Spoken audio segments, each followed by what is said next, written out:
name is Sebastian Hassinger. I work with AWS. I have a business development role on a global level, looking at the quantum technologies across AWS. So that's the Bracket web service, as well as our R&D groups that are building qubits and quantum networking, and a professional services team as well. My background is not in quantum. I'm not a quantum physicist. I've actually got a long career in sort of emerging technology in both startups and enterprise.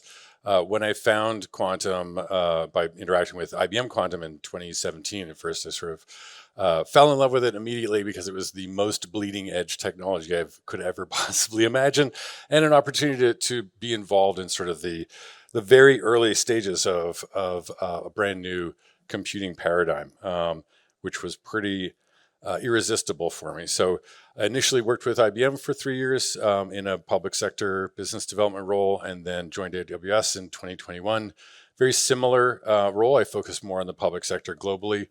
And as much progress as we're seeing, as much promise as we're seeing, I think that there's always going to be risk. I think there's a significant risk in the market right now. We've got sort of macro and sector conditions in IT and in the global economy that are creating more risk for sort of longer range investment. There's general consensus that quantum is enormously transformative, has enormous potential for value creation, but absolutely no consensus over how to make qubits, how long it's going to take to make qubits, how long it's going to take to make quantum advantage. You get as many opinions as people that you ask. And there's increasing talk of a quantum winter, right? It's a topic of conversation. This, of course, is borrowed from the concept of the AI winter. There was actually multiple winters in AI in the 70s, 80s, and 90s. And it's difficult to sort of measure, but essentially, the drawback of funding and investment from both public and private sector could have delayed where we are today by maybe as much as a decade. So we don't want that to happen with quantum, but with sort of fundamental open questions about the science of quantum, it's very hard to calibrate from a private sector perspective the ROI, the level of risk, and therefore the private sector plays an enormously important role. This isn't a new role, and in fact, I'd like to make the argument over the next couple of slides that this is sort of a natural progression that's been happening since the very beginning of the field, of sort of a pendulum swinging from public to private funding and investment. Of course, the origin of the field itself is sort of the cross-pollination of Landauer's work in thermodynamics of computation and reversible computing, with some really interesting out there ideas about quantum money and teleportation from Stephen Wiesner that Charlie Bennett sort of connected, along with others, Benioff and Fredkin and a few others, and then sort of kicked off somewhat officially by Feynman at the conference in 1981. And that sort of started a phase of it is an intellectual pursuit for the sort of slightly off-center, the off-kilter thinkers potentially in the physics and computer science industry. And it may have remained that way for an even longer period of time except for Peter Shor's work to discover the factoring algorithm. This is 1995. Based on the work that Simon had done, he initially built or realized that the algorithm could be modified for discrete logs. And then within about a week of that, realized he could use it for factoring primes. And the idea of cracking codes made certain elements of the public sector very interested. And public sector funding sort of started in real earnest. There's a couple of very interesting. Peter's a really fascinating person, enormously creative mind. The skepticism initially that after the sort of initial amazement of what the factoring algorithm could do, there's a wave of skepticism of like, this will never work. So the next year he invented the first quantum error correction algorithm just to sort of follow up the factoring algorithm. And the weird thing, the title on the slide refers to a movie called Sneakers. It came out in 1993, I believe, about technology that could crack all codes. the technical consultant on that movie was Len Edelman, who hosted the seminar where Peter Shor in 1995 first publicly talked about the algorithm. It's just a strange sort of life imitating art kind of moment from quantum. So that 95 is really when the public sector stepped in, saw the need for strategic investment in this fundamental sort of new approach to information science and computation. By 2001, there was a number of early stage implementations of qubits, NMR being the actual leader at the time in terms of modalities of qubits. And Ike Chung, who was at IBM Research at the time, managed to get 7 qubits instantiated in NMR hardware, which of course was being developed for healthcare applications, and so had more robust industrial control systems and software that he could actually use to make it productive. He did manage to implement Shor and factor a prime. It was 15, so the answer was no surprise to anyone. And I think that was really sort of the high watermark in some ways of that early stage of public sector investment. There was sort of growing impatience with the slow progress in the numbers of the qubits and the fidelity of the qubits. However, that public sector funding in many ways led to the early wave of commercial development. So D-Wave is announced in 99. They have a first commercial product in 2011. Google and NASA sort of go in on a lab to see what the D-Wave system can do. And really that's the beginning of the era of commercial exploitation and commercial investment that we're really in right now, right? So from that D-Wave system as first in the market, you get increasing investment. And by 7 years later, 2018, about 2 decades after the factoring of 15, you've got a very robust commercial landscape. You've got both Google and IBM with roughly 50 qubit machines in the market, commercial offerings in the market, and a bunch of VC-funded pure plays, Rigetti, IonQ, et cetera, who are building their own hardware plays. And then a really diverse set of software-based ISVs. So you've got the beginnings of a very good, healthy, commercial ecosystem, I should say. Also, larger tech companies also investing to sort of explore the space for their enterprise customers, Microsoft, Intel, and AWS, and others. But still, no clear quantum advantage, no path to quantum advantage sort of defined. It's not an engineering problem yet. It's still a bunch of fundamental science problems. And I would say also with the emergence of the field of quantum computing in the sort of the public imagination and the commercial sphere, I think the beginning of really large-scale confusion about what quantum computing is or will be. Is it just faster computing? Is it some sort of black box can do magical, try all the solutions at once and find out the right answer? Is sort of the proliferation of really bad metaphors for understanding quantum at the time. And also, unfortunately, as whenever there's sort of private sector investment, there's a tendency to potentially overhype the potential or overhype the timelines. And so that brings us to now. So this is 5 years later. We've got multiple vendors who are launching 1,000 qubit plus machines in the next 12 to 18 months. And so the scale's going up, which is great. There's some advances in fidelity as well. There's new modalities of qubits. We've got neutral atoms commercially available now from 3 different vendors, 3 or 4. And even sort of new iterations of the existing superconducting and ion traps. There's new entrants that are bringing new innovations. So that's all really healthy. There's more software. There's more both commercial and open source software. The Unitary Fund, for example, I think is a very robust and vital part of this ecosystem, and open source software being a good health indicator of interest and activity.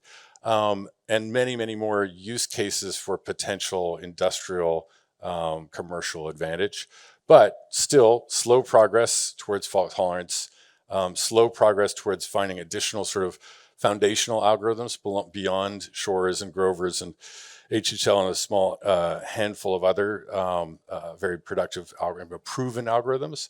And the NISQ benefits that we were hoping we would find by now, I think, have been more elusive than a lot of people may have hoped.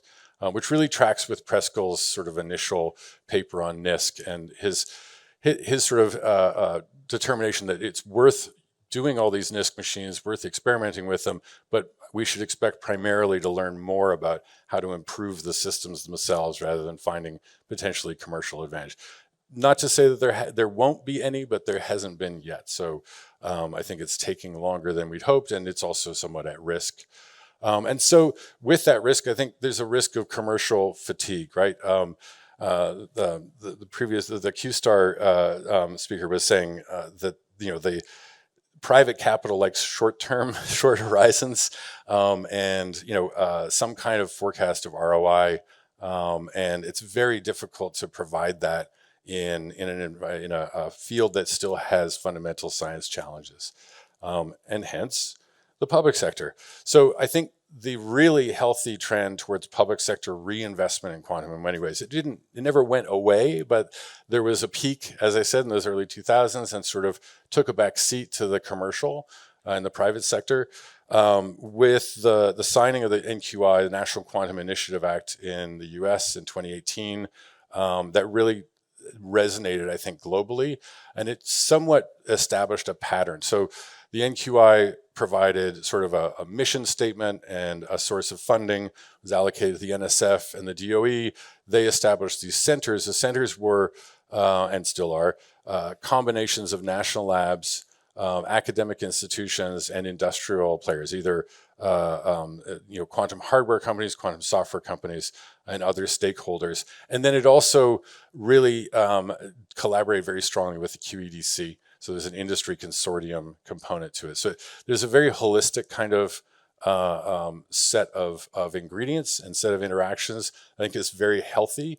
And other nations really started, I mean, NQI wasn't inventing this from scratch. There was a lot of other work going on the ground that has all continued to develop.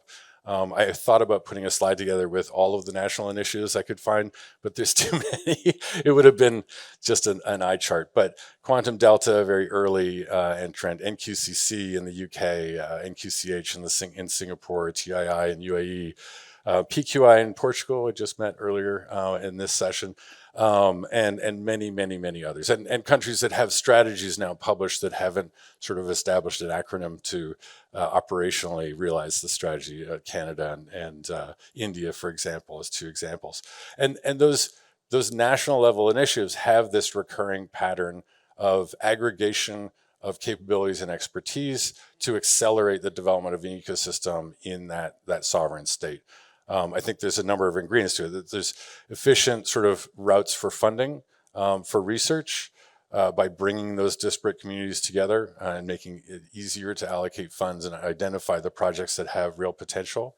The building of a quantum workforce, which is often, as I said, connected to the industry consortium in Q-Star in Japan, QUIC in Europe, QIC in Canada. There's others that are playing a role as well.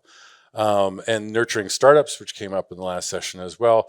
I think that's a really vital role. It's extremely hard to, as many participants of this event can attest, it's very difficult to be a startup in an environment where it's, everyone's asking what's the use case and what's the commercial advantage, and you don't necessarily have a clear answer for either of those things.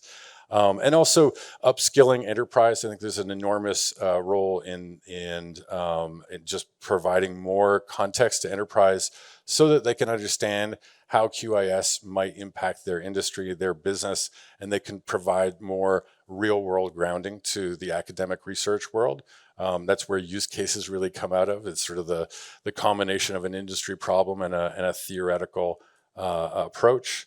And also fostering sort of hardware design, foundry skills and fab skills in a country, I think, is incredibly important. There's a backdrop of sort of the CHIPS and Science Act in the US and the geopolitical situation around the classical chip supply chain that I think is weighing on everyone's mind, thinking about the future of quantum and not wanting to be in a situation where we've got this sort of high risk situation of concentration of power and production in the future of the quantum landscape. So we're now 5 years into this sort of global trend of national quantum initiatives. I think progress has been really encouraging. I talked to pretty much all of the initiatives at a national level around the world. It feels like it's a very effective hedge against a potential quantum winter, a potential drawback of the private sector. I think there's still a lot of work to be done. They're all in relatively early stages of formation. Even the NQI, which is about to go through its reauthorization after 5 years, still has a lot of unanswered questions around sort of enabling efficient co-design across the boundaries of academia and industry and various disciplines within each. Sort of finding the right ingredients of having access to third-party hardware while fostering your own potentially sovereign devices or sovereign capabilities.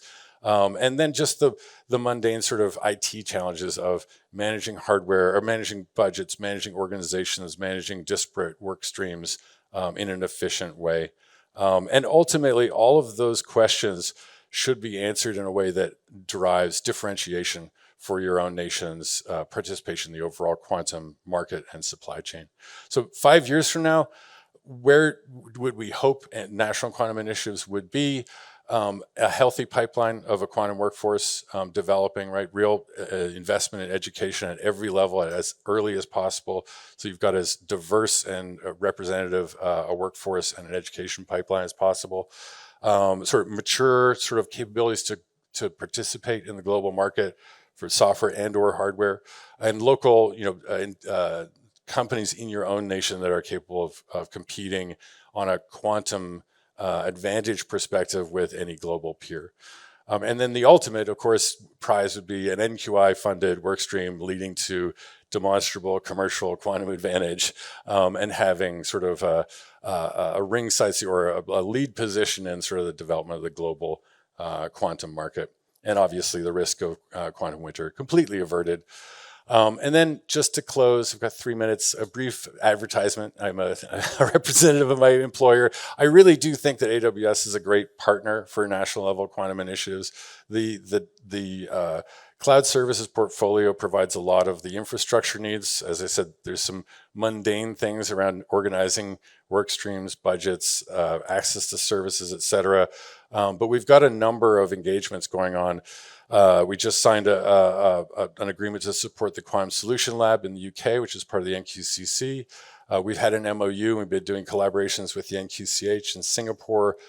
We've had a collaborative research program for a year and a half with Ministry of Electronics and Technology in India. And just recently, we collaborated with Fermi on an open source cloud queue for their KIC platform, which is an open source platform for experimental physics devices. So they can build an experimental dark energy sensor using superconducting qubits and put a queue up in the cloud and allow their collaborators from around the country and the world actually to run experiments on that device. And then Bracket itself, of course, provides access to a number of different third-party hardware devices that researchers can use. And we're also working on ways to make it easier to bring both experimental and pre-commercial devices to the Bracket service so that you don't have to have your physics PhDs write cloud software. And much, much more. We've got all kinds of workshops and courses and credits for educational use, credits for research use. So if anyone wants to talk in more depth, from left to right, the Credits for Researchers program, we support open science with credit grants all over the world.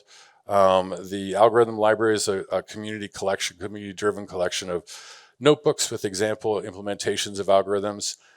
There's an open source provider for Qiskit that the Qiskit community built last spring. So that can be used to run Qiskit code on Bracket backends as well as the IBM hardware.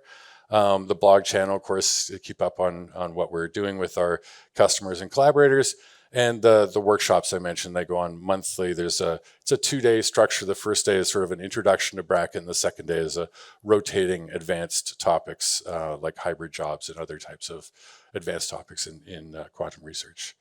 And with that, thank you very much. Thank you, Mr. Hassinger. Please raise your hand if you have any question. Hello. I'm wondering with the the progression of AI, maybe what you have identified as all the topics that are very slow to evolve. Do you think it may progress very quickly in few years from now with AI? You mean AI applied to quantum? That's an interesting question. It's not obvious to me how generative AI would help with quantum, but it seems to be helping with everything else. So who knows? Yeah, I mean, if we ask, for example, an AI to provide algorithm for quantum computers, Yeah, for I mean, example. the large language models are probabilistically sort of assembling. They're predicting next tokens from their training set. So it's unlikely they would come up with something original unless somebody comes up with sort of some randomizer and evolutionary function for the output of LLMs.